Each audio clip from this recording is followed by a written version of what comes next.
James opened the door, and then they were out in it, out in the marvelous moonlight.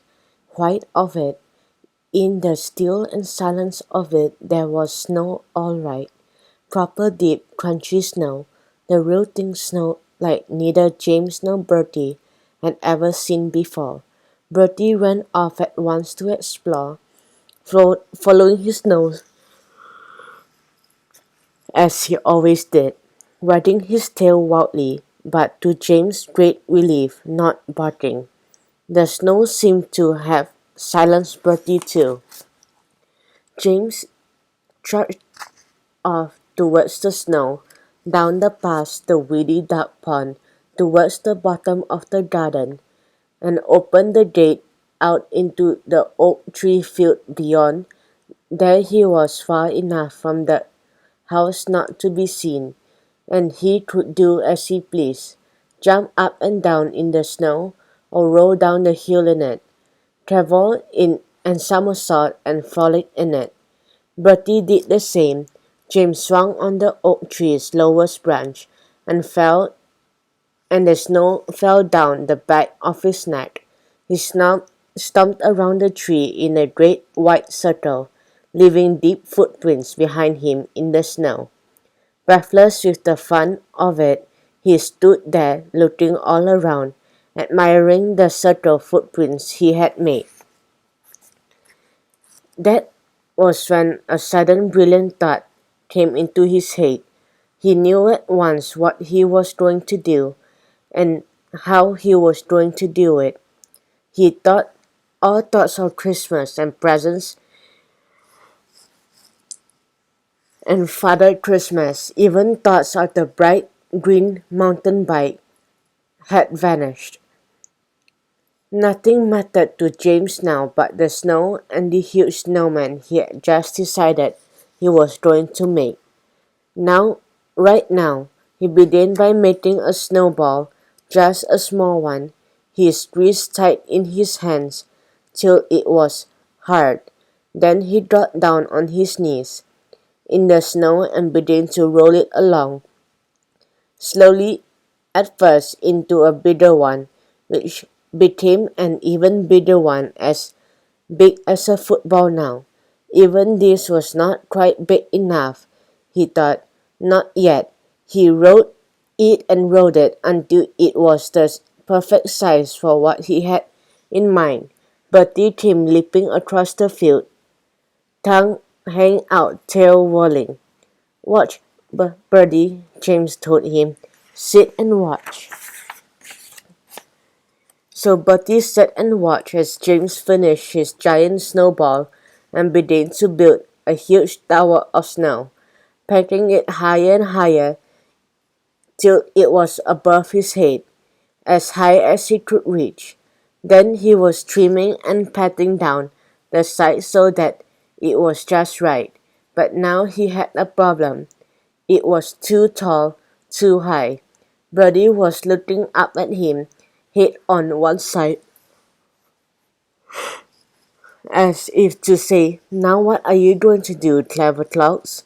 You need a ladder, don't you? James ran back to his dad's shed and fetched the step ladder. Putting a ladder up in the snow isn't easy because it keeps sinking when you stand on it. But James managed. Climbing it wasn't easy either, especially when carrying a huge snowball. After But after a wobble or two, James managed to do that as well. Gently, carefully, he lowered the snowball into place and began patting snow around it so it would stay there and didn't fall off. That done, he climbed down the ladder again and stood back to look up and admire his snowman, who now had a proper head. He wasn't finished, but he was already brilliant, the biggest and best snowman James had ever seen.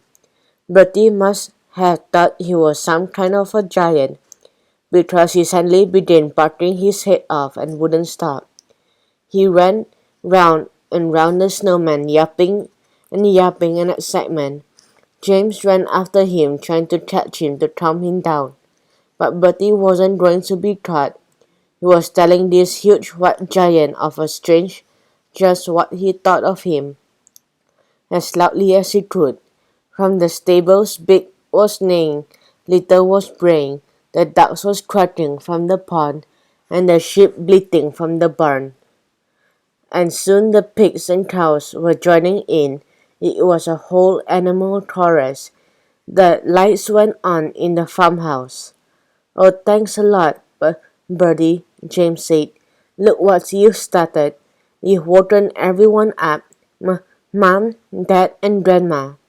So of course it wasn't long before Dad came running into the field. "What's going on? What's all the racket about? What are you doing out here, James?" he said. He sounded really cross, but he noticed the snowman. "Wow, what a wonderful snowman. You built that?" "All by myself," James said proudly. "Well, he's a great snowman," Dad said proudly too. "But if you ask me, he needs eyes and a nose and a mouth and a hat. You can have my old hat if you like. It's in the shed. Come along." He didn't seem cross at all. He didn't seem at all cross anymore. He took James's hand and walked back through the snow. "Mom's a bit upset, you know. So's Grandma. Oh, that terrible racket and a hullabaloo from the farmyard. Quite a noise the animals made. Woke us all up. Then we discovered you weren't in your bed, and we looked everywhere for you, but I wasn't that worried. Once glanced out the window, and I knew you'd be out in the snow.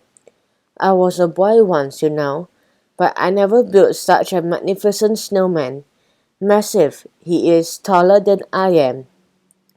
You won't tell anyone about my snowman, will you, Dad? Not until he's finished.